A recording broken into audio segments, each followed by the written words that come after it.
अस्सलाम वालेकुम, आप देख रहे हैं स्पोर्ट्स सेक्शन। मैं हूं आपके साथ सैयद फैसल करीम। PSL 6 का प्ले ऑफ मरहला, इसमें कौन कौन खेलेगा इसका फैसला हो चुका है। शादाब खान की इस्लामाबाद यूनाइटेड, इसके अलावा मोहम्मद रिजवान की मुल्तान सुल्तान, वहाब रियाज की पेशावर ज़ल्मी और इमाद वसीम की कराची किंग्स खेलेंगी PSL 6 का प्ले ऑफ मरहला। शो में करेंगे बात उन गुंजों की भी जो बिन खिले मुरझा गए। हम बात करेंगे कोयटा ग्लैडिएटर्स की और लाहौर कलंदर्स की, जो कि अब टूर्नामेंट से आउट हो चुके हैं। लाहौर का शो भी खत्म हो चुका है। आखिर वजह क्या थी कि लाहौर कलंदर्स और कोयटा ग्लैडिएटर्स की टीमें प्लेऑफ में नहीं पहुंच सकी? प्रोग्राम में उठाएंगे सवाल। आखिर क्यों सरफराज की टीम मुसलसल दूसरी बार टॉप 4 में जगह बनाने में नाकाम रही है? और आखिर क्यों सुहेल अख्तर लाहौर कलंदर्स को एक अच्छे ट्रैक पे लाके एक बार फिर उनकी ट्रेन पटरी से उतर गई? इसके अलावा शो में होगी बात ICC टेस्ट चैंपियनशिप के फाइनल की, कि जहां बारिश ज़्यादा हो रही है और क्रिकेट कम हो रही है। खैर, भारत ने जो है वो खाने के वक्फे तक 7 विकेटें खो दी थी, 211 रन बनाए थे। कुछ मुश्किलात का शिकार इंडिया नजर आ रही है। इसके अलावा शो में मजीद भी हम बात करेंगे क्रिकेट से फुटबॉल की जानिब रुख करेंगे और बात करेंगे यूरो कप की। इसके मुकाबले जारी है। जर्मनी ने क्रिस्टियानो रोनाल्डो की पोर्टुगल को शिकस्त दे दी है और वर्ल्ड चैंपियन फ्रांस और हंगरी का मैच 1-1 से बराबर रहा है। टेनिस की दुनिया से खबर ये कि हाल ओपन टेनिस टूर्नामेंट का फाइनल आज रूस के आंद्रे रुब्लेव और फ्रांस के हैम्बर्ग के दरमियान खेला जाएगा। ये सब और बहुत कुछ, लेकिन सबसे पहले टॉप स्टोरी।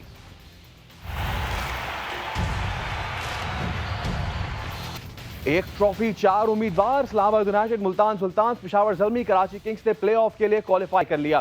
सुहेल अख्तर की लाहौर कलंदर्स इवेंट से बाहर। सरफराज की कोयटा ग्लैडिएटर्स का 6 टीमों में 6ठा नंबर रहा। PSL में आज आराम का दिन है। प्लेऑफ मरहला कल से शुरू होगा। पहले मैच में शादाब खान की इस्लामाबाद यूनाइटेड का मुकाबला मोहम्मद रिजवान की मुल्तान सुल्तान से होगा। मैच जीतने वाली टीम फाइनल में पहुंच जाएगी। दूसरा मैच वहाब रियाज की पेशावर ज़ल्मी और इमाद वसीम की कराची किंग्स के दरमियान होगा।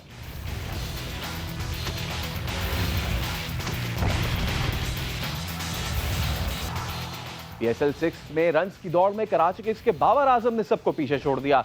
10 मैचेस में 501 रन बनाए। PSL में 2000 रन मुकम्मल करने वाले पहले बैट्समैन भी बन गए। विकेटें उड़ाने में लाड़काना के शाहनवाज धानी का पहला नंबर। धानी ने 9 मैचेस में अब तक 20 विकेटें हासिल की हैं।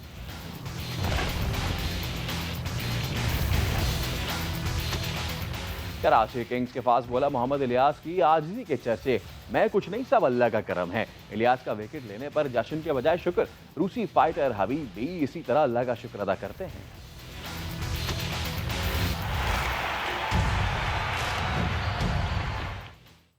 तो PSL 6 की प्ले ऑफ लाइन मुकम्मल हो गई है। कराची किंग्स ने कोयटा ग्लैडिएटर्स को शिकस्त देकर प्ले ऑफ मरहले के लिए क्वालिफाई किया। किंग्स की इस कामयाबी ने लाहौर कलंदर्स को तो इवेंट से बाहर कर दिया। मैं कुछ नहीं, सब अल्लाह का करम है। कराची किंग्स के fast bowler Mohammad Ilyas wicket लेते हैं और रूसी किक बॉक्सर हबीब की तरह अल्लाह का शुक्र अदा करते हैं।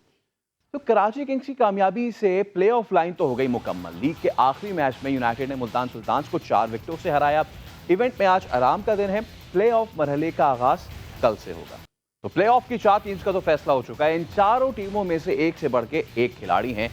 अपना दिन हो तो मैच का नक्शा पल भर में बदल सकते हैं। तो शुरुआत इस्लामाबाद यूनाइटेड से करते हैं। यूनाइटेड ने पूरे इवेंट में डोमिनेट किया। वजह थी यूनाइटेड की लंबी बैटिंग लाइन और एक से बढ़कर एक बल्लेबाज हैं। लेकिन अगर एक स्टैंड आउट प्लेयर देखा जाए तो वो है ओपनर कॉलिन मुनरो, जिनका बल्ला अगर चल गया बॉलर्स की तो खैर नहीं है। कॉलिन मुनरो ने इस साल इस्लामाबाद यूनाइटेड के तरफ से सबसे ज्यादा रन बनाए हैं। मुनरो ने 5 मैचेस में 241 रन बनाए हैं। स्ट्राइक रेट है तगड़ा, 174 से जायद। मुनरो के अलावा इस्लामाबाद यूनाइटेड के पास उस्मान ख्वाजा भी, आसिफ अली इफ्तिखार और शादाब खान भी सबके सब फॉर्म में आ गए हैं। बॉलिंग की अगर बात की जाए इस्लामाबाद की, वो हसन अली ने बोझ उठाया हुआ है। हसन ने इस्लामाबाद की जानिब से इवेंट में सबसे ज्यादा अब तक 12 विकेटें हासिल की है। अब दूसरी बेहतरीन टीम PSL 6 की, उसकी जानिब बढ़ते हैं, वो है मुल्तान सुल्तान। तगड़ी बैटिंग लाइन है, खासकर टॉप ऑर्डर बहुत जबरदस्त चल रहा है। दूसरा कामयाब बल्लेबाज इवेंट का वो है मोहम्मद रिजवान, मुल्तान सुल्तान के हैं कप्तान। रिजवान ने 4 निफ्ट सेंचुरी की मदद से अब तक 470 रन बना लिए हैं। अब बॉलिंग का रुख करें और बॉलिंग में अगर देखें तो मुल्तान सुल्तान के पास है लाड़काना के शाहनवाज धानी। धानी की तो क्या ही बात है, विकेट लेने के साथ साथ शाहनवाज ने माहौल भी बना रखा है, हर तरफ उनके सेलिब्रेशन स्टाइल की धूम है। स्टैट्स देखें तो धानी ने 9 मैचेस में 20 विकेटें हासिल कर रखी हैं, इवेंट के कामयाब तरीन बॉलर हैं। PSL 6 की तीसरी बेहतरीन टीम की बात की जाए, पेशावर ज़ल्मी। वहाब रियाज की टीम ने इवेंट में 5 मैचेस जीते।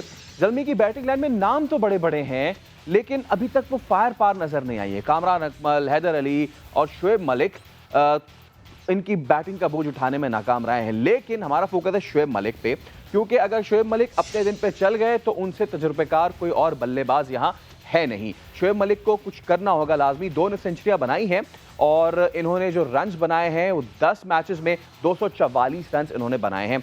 बॉलिंग की बात करें तो वहां पर कप्तान वहाब रियाज वो स्पेयर हेड बने हुए हैं, तेज बॉलिंग कर रहे हैं, विकेटें भी लेना जानते हैं। वहाब रियाज इवेंट के तीसरे बेहतरीन बॉलर हैं और 9 मैचेस में अब तक 14 शिकार कर चुके हैं। मुखालिफ टीम के लिए वहाब रियाज के 4 ओवर्स खतरे से कम नहीं हैं। और अब बात करते हैं दिफाई चैंपियन कराची किंग्स की, जो 4th बेस्ट टीम बनकर उभरी है। कराची किंग्स का पाकिस्तान क्रिकेट का सबसे बड़ा सुपरस्टार है इनके पास बाबर आजम। हर साल की तरह इस बार भी Babar Azam top run scorer हैं। बाबर आजम 10 मैचेस में 501 रन बना चुके हैं। 1 या 2 नहीं, 6 सेंचुरियां शामिल हैं। बॉलिंग की बात की जाए तो यहाँ पे कराची किंग्स थोड़ी सी मुश्किलात में नजर आती है। एक फॉर्मिडेबल बॉलिंग लाइन नजर नहीं आता है। आमिर की परफॉर्मेंस एक सवालिया निशान है। अगेन वही वाली बात कि ऑन द गिवन डे अगर आमिर की बात की जाए तो बहुत अच्छी कारकर्दगी दिखा सकते हैं। अब तक 10 मैचेस में 4 विकेटें ले सके हैं। ये लम्हा फिक्रिया तो ज़रूर है कराची किंग्स के लिए। और आखिरी 5 मैचेस की बात की जाए तो यहाँ तो आमिर एक भी विकेट लेने में कामयाब नहीं हुए हैं। लेकिन again big man, big player, big match. देखते हैं कि अब प्ले ऑफ में कैसी परफॉर्मेंस रहती है। खैर, प्ले ऑफ में जाने वाली टीमों की तो हमने बात कर ली, अब प्ले ऑफ से जाने वाली टीमों की बात कर लेते हैं। वो है क्वेटा ग्लैडिएटर्स और सोहेल अख्तर। सोहेल अख्तर की लाहौर कलंदर्स, दूसरी जाने हुए सरफराज की क्वेटा ग्लैडिएटर्स।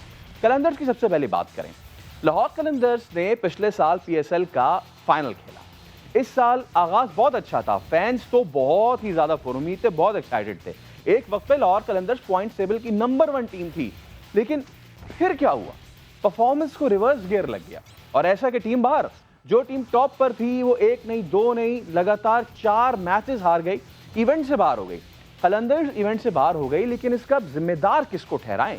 जिम्मेदार लाहौर कलंदर्स के वो एक्सपीरियंस बल्लेबाज हैं या लाहौर कलंदर्स के कप्तान हैं, सबसे तजुर्बेकार खिलाड़ी मोहम्मद हफीज फेल नजर आए। टीम के दूसरे सबसे तजुर्बेकार खिलाड़ी फखर जमान फेल नजर आए। जब टीम के ये मेन और तजुर्बेकार खिलाड़ी परफॉर्मेंस ना दे सके फिर तो जीतना मुश्किल होता है। हफीज और फखर जमान ने अगर थोड़ी जिम्मेदारी का मुजाहरा किया तो कलंदर्स शायद प्ले ऑफ खेल रही थी और अगर मगर के चक्कर में ना पड़ती। बात करें अगर कलंदर्स के कप्तान सोहेल अख्तर की, तो उनकी परफॉर्मेंस और भी बुरी है। हालांकि उनको बहुत क्रेडिट दिया जा रहा था कि वो कलंदर्स जैसी टीम को जो अब तक PSL में इतना अच्छा नहीं कर पाई थी उसको टॉप पे भी लेकर आए। लेकिन सोहेल अख्तर ने खुद क्या किया, टॉप ऑर्डर में भी बैटिंग उन्होंने कोशिश की, लेकिन एक भी वो 50 नहीं बना सके। अफसोस यहाँ पे ये होता है कि कलंदर्स की बॉलिंग लाइनअप, जो कि पूरे टूर्नामेंट की सबसे मुतवाजन लाइनअप नजर आ रही थी, एक तरफ पेस अटैक की बात की तो शाहिन शाफरीदी थे, जेम्स फॉकनर थे और हारिस रऊफ थे। स्पिन की बात की जाए तो राशिद खान ने बल्लेबाजों को फंसा के रखा था, सबने विकेटें ली, लेकिन वही ढाक के 3 पात। बैटिंग लाइन की नाकामियों ने कलंदर्स को इवेंट से चलता कर दिया। अब कलंदर्स को इवेंट से बाहर करने की जिम्मेदार बैटिंग लाइन तो थी, मगर क्वेटा ग्लैडिएटर्स की नाकिस परफॉर्मेंस पे आप किस किस का रोना रोएंगे, किस किस को जिम्मेदार ठहराएंगे? बल्लेबाज नहीं, बॉलर्स नहीं, सरफराज नहीं, कप्तानी नहीं, तो फिर कौन है जिम्मेदार? क्वेटा ग्लैडिएटर्स की नाकामी की वजह उनकी सिलेक्शन कहिए, स्क्वाड कहिए, या फिर वो इंजरीज कहिए, या फिर किस्मत कही जो इस बार शायद उनके साथ भी नहीं थी। ढंग का कोई ओपनर नहीं था, टॉप ऑर्डर में किसे खिलाना है कोई खिलाड़ी नहीं था। सरफराज शुरू में ऊपर आए, फेल हुए, वापस नीचे चले गए। मिडिल ऑर्डर का बोझ उठाने वाला कोई नहीं था। मैच फिनिशर कोई नजर नहीं आ रहा था आपको। बॉलिंग में भी क्वेटा के पास कोई अच्छा फास्ट बॉलर नजर नहीं आ रहा था और ना ही कोई स्पिनर था। और अगर डोमेस्टिक खिलाड़ियों की बात करें तो उनकी फॉर्म भी रूठी रूठी नजर आ रही थी। आजम खान कौमी टीम में तो आ गए, लेकिन उसके बाद बैटिंग करना भूल गए। एक भी बार उन्होंने जिम्मेदारी का सबूत नहीं दिया। जब से टीम में नाम आया उन्होंने एक भी बार बड़ी इनिंग्स नहीं खेली। सरफराज तो शदीद ऑफ कलर नजर आए, ना उनसे कप्तानी हुई, ना बैटिंग हुई, ना वो एनर्जी थी। अब अगर किसी टीम की ना बॉलिंग चले ना बैटिंग चले, कप्तान आउट ऑफ फॉर्म हो, इंजरीज होने लगे, बड़े बड़े प्लेयर्स बाहर हो जाएं, तो वो टीम टॉप तो नहीं करेगी। सरफराज की क्वेटा ग्लैडिएटर्स ने टॉप तो किया है, ऊपर से नहीं नीचे से, यानी 6 टीमों में इसका छठा नंबर रहा है। तो ये कोशिश की जानने की कि क्या आखिर वजूहात थी कि दो ऐसी टीम्स जो काफ़ी प्रॉमिसिंग थी वो हो गई बाहर। और बाहर होने पे ही अब साबिक फास्ट बॉलर शोएब अख्तर, उन्होंने कलंदर्स की परफॉर्मेंस पर काफ़ी मायूसी का इजहार किया और दावा किया कि वो लाहौर की टीम खरीदना चाहते थे। इस हवाले से उन्होंने राणा ब्रदर्स से बात भी की थी। शोएब अख्तर ने कहा कि मैंने राणा ब्रादरान से कहा कि आप मुझे अपनी टीम भेज दें, मैं इसका नाम तब्दील करके लाहौर एक्सप्रेस रखूंगा, इंतजामिया को भी तब्दील कर दूंगा। ये मालिकान और इंतजामिया क्रिकेट के बारे में संजीदा नहीं है, वो लाहौर ब्रांड को ज़ाया कर रहे हैं। तो शोएब अख्तर थे और वो कह रहे थे कि अगर उनको टीम दे दी जाती तो वो रीब्रांड कर देते, क्योंकि लाहौर से बड़े अच्छे क्रिकेटर्स आए हैं। लेकिन अब देखना यह है कि क्या आगे चल के राणा ब्रादरान उनकी बात मानते हैं या नहीं। खैर, अब आगे और शो में बात करेंगे आईसीसी टेस्ट चैंपियनशिप का टाइटल ये कौन जीतेगा। भारत और न्यूजीलैंड के दरमियान जंग जारी है। मैच के तीसरे रोज भारत ने 7 विकेटें खोई हैं, 211 रन बना लिए हैं। रोहित शर्मा ने 34 रन बनाए, शुभम गिल 28, पुजारा 8 रन पर आउट हुए और कोहली 44 रन बना सके। भारतीय खिलाड़ी आउट कैसे हुए जरा देख लेते हैं। तो अब बात करेंगे आजम खान की। इनका कहना है कि उनके पाकिस्तान खेलने के बीच में सिर्फ वजन था, जैसे ही वजन कम क्या होगी में आ गए। डोमेस्टिक में भी काफ़ी परफॉर्मेंस दी हुई थी। आजम खान ने यह भी कहा कि वो सिर्फ और सिर्फ मेहनत करके कौमी टीम में आए हैं। हमारे नुमाइंदे कादिर ख्वाजा को इंटरव्यू दिया है, वो देख लेते हैं। के साथ मौजूद हैं क्वेटा ग्लैडिएटर्स के जारहाना बल्लेबाज जो अपने बड़े बड़े छक्कों की तरफ से जाने जाते हैं और मोइन खान साबिक कप्तान के साहबजादे हैं आजम खान। कैसे मोटिवेशन मिली कि बस अब वजन कम करना है और टीम में वापस जगह बनानी है? मैं यही कहता था हमेशा से कि मेरे और मेरी पाकिस्तान खेलने के बीच में जो बैरियर था वो वेट था। जो मैंने नेशनल हाई परफॉर्मेंस जाके मेरी काफ़ी ट्रेनिंग हुई वहाँ पे और काफ़ी मेहनत हुई। और सबूर भाई हमारे ट्रेनर थे वहाँ पे जो पीसीबी के साथ है और एनएचपीसी के साथ भी है, तो उन्होंने काफ़ी हेल्प की मेरी उसमें। और प्लस स्लोली ग्रेजुअली जब रिजल्ट्स दिखने लगे तो फिर सिलेक्टर्स वगैरह को भी रिजल्ट दिखे तो आ, बेहतर हुई फिटनेस और परफॉर्मेंस पीछे काफ़ी पास में हुई भी थी। जब भी एक नया प्लेयर टीम में आता है तो उस पर काफ़ी जिम्मेदारी शुरू से होती है। लेकिन मेरी कोशिश भी ये होगी कि उस जिम्मेदारी के साथ चलूँ, जिम्मेदारी के साथ खेलूँ, जो भी टीम की सिचुएशन है, जो भी टीम की रिक्वायरमेंट है, उस हिसाब से अपनी क्रिकेट खेलूँ। और देखें, पॉजिटिव इंटेंट तो मैं हमेशा से रखता हूँ और इंशाल्लाह कोशिश ये होगी कि वहां जाके भी ये इंटेंट चेंज ना करूँ। तो इंशाल्लाह इंशाल्लाह I am quite looking forward to play for Pakistan. और काफी मजा आएगा इंशाल्लाह कि जो भी सिनेरियोज होंगे, जिस तरह टीम मैनेजमेंट बताएगी उस तरह खेलने की कोशिश करेंगे। हमारे माशरे में ये देखा जाता है, आम सी चीज है कि जब भी कोई क्रिकेटर हो या कोई भी स्पोर्ट्समैन हो या कोई भी शख्स हो, उसका कोई रेफरेंस हो तो उस पर काफी कड़ी तनकीद की जाती है। सोशल मीडिया पर भी तनकीद की गई, तमाम जो है वो मुबसरीन ने भी तनकीद की जब आपकी सिलेक्शन हुई पाकिस्तान टीम के लिए कि ये जी मोइन खान के साहबजादे हैं तो इस वजह से इनको टीम में शमूलियत मिली, हालांकि इनका एक फर्स्ट क्लास मैच है। तो कैसे इस तनकीद को बर्दाश्त करते हैं, या गुस्सा करते हैं, या उसको पॉजिटिव लेते हैं या मनफी लेते हैं, ये जरा बताइएगा। तनकीद मतलब मैं क्रिटिसिज्म में बिलीव करता हूँ, लेकिन कंस्ट्रक्टिव में, नॉट डिस्ट्रक्टिव कि आप इंसान को उड़ा ही दें बिल्कुल कि ये तो कुछ कर नहीं सकता, ये तो यूं है, ये वो है। मतलब दैट समथिंग एल्स, राइट? वो आप किसी को भी नहीं कह सकते, you have no right for that. But या कंस्ट्रक्टिव क्रिटिसिज्म एक चीज मुझे समझ आती है कि या अगर मेरी परफॉर्मेंस अच्छी नहीं हो रही तो आप उस पर बात कर सकते हैं। आजम, हमने देखा है कि जब आप ग्राउंड में होते हैं 140 प्लस वाले बॉलर्स को भी आप पुल शॉट्स बड़े आराम से खेल रहे होते हैं। वहाब रियाज के और आपका जो है मुकाबला हम सबके सामने था जब आपने उनको पुल शॉट खेली और मिड विकेट पर ग्राउंड से बाहर छक्का मारा। तो कैसे कितनी प्रैक्टिस दरकार होती है इस तरह की शॉट्स खेलने के लिए और परफेक्ट शॉट्स खेलने के लिए, क्योंकि पुल शॉट जो है वो पाकिस्तानी खिलाड़ियों की जो बैट्समैन है उनकी कमजोरी रही है। चाहे वो अवे हों या पाकिस्तान में खेल रहे हो, पुल शॉट्स उनसे लगती नहीं है। तो कितनी प्रैक्टिस करते हैं रोजाना और कितनी प्रैक्टिस दरकार होती है इस तरह के छक्के लगाने के लिए? काफी प्रैक्टिस होती है। देखे, एक शॉट खेलने के लिए आपको कम से कम 200-300 बार प्रैक्टिस करनी होती है, तब जाके उसमें परफेक्शन आती है। तो मेरी भी कुछ ऐसी होती है हमेशा से कि ज्यादा ज्यादा बॉल खेलूं नेट्स में, क्योंकि फिर वो इंड्योरेंस आपकी बढ़ जाती है उससे, और फिर आप मैच में भी यू नो जो आपकी मसल मेमोरी में होता है फिर आप उस हिसाब से खेलते हैं, क्योंकि वो एक आदत बन जाती है आपकी प्रोसेस से। तो मेरी भी कुछ यही है, मैं भी ऐसी प्रैक्टिस करता हूँ अपनी, ज़्यादा से ज़्यादा बॉलें खेलने की कोशिश करता हूँ। तो बस यही है, बाकी practice makes a man perfect, हमेशा से यही कहा जाता है। तो हमारी कोशिश भी यही होती है कि मैं प्रैक्टिस करूँ और खेलता रहूँ। आजम खान, हमने देखा कि पाकिस्तान सुपर लीग में बड़े बड़े बॉलर्स हैं, बहुत अच्छे बॉलर्स हैं। शाहीन हैं, हारिस हैं, बाकी भी बहुत अच्छे गैर मुल्की बॉलर्स भी हैं। तो कौन सा ऐसा बॉलर है जिससे आजम खान को डर लगता हो, या आजम खान थोड़ा सा घबरा जाते हो इसको फेस करते हुए कि यार ये बॉलर जो है वो खतरनाक है, और उससे उससे डर लगता हो आपको, या घबरा जाते हैं? मतलब घबराना तो मैं कहूँगा, लेकिन मुश्किल मुझे एक बॉलर लगा है वो अभी तक, वो है शाहीन शाह अफरीदी, क्योंकि शाहीन अभी माशाल्लाह से अपनी पीक पे है और काफी मजा आता है, उससे अच्छी इंटरेक्शन भी होती है। लेकिन ग्राउंड में कोई दोस्त वोस्त नहीं होता। लेकिन शाहीन अफरीदी एक ऐसा बॉलर है जो मुझे काफी मुश्किल लगे हैं अभी तक।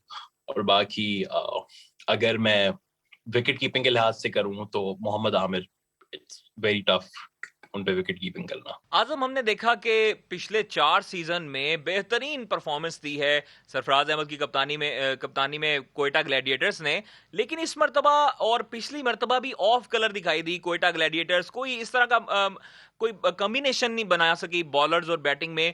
खास तौर पर जो है देखा गया तो इस दफा भी बैकफुट पर दिखाई दी, कोई खातर खा कामयाबी नहीं मिली कोयटा को। तो क्या समझते हैं कि कोयटा ग्लैडिएटर्स को नजर लग गई है किसी की, या वैसे परफॉर्मेंस जो है वो कोलैप्स हो रही है? जी बिल्कुल कार भाई, मतलब मैं हमेशा से ये कहता हूँ कि जब आपके अच्छे दिन आते हैं तो आपके बुरे दिन भी आते हैं। और पिछले शुरू के 4 सीजन्स कोयटा ने अल से पूरे पीएसएल में काफी फैंस बनाए और हमेशा से टॉप पे रहती थी। लेकिन इन 2 सीजन में पता नहीं क्या नजर लगी है, क्या हुआ है। लेकिन हमारा काफी अच्छा बॉन्ड है हम सबका। तो मतलब हमें पता है कि मैच में जो हो रहा है फिर हम वो बाहर डिस्कस नहीं करते, क्योंकि हमें भी पता है, सबको अपनी अपनी चीजें पता होती हैं कि कौन कहाँ पे लैग कर रहा है। तो इसी तरह टीम बनती है आपकी, और इसी तरह आपकी टीम स्ट्रांग होती है। यूरो कप में जर्मनी ने पोर्टुगल को 4-2 से शिकस्त दे दी। पोर्टुगल की टीम ने 2 ओन गोल किए। आज के शो से इतना ही, दीजिए इजाजत, अल्लाह हाफिज।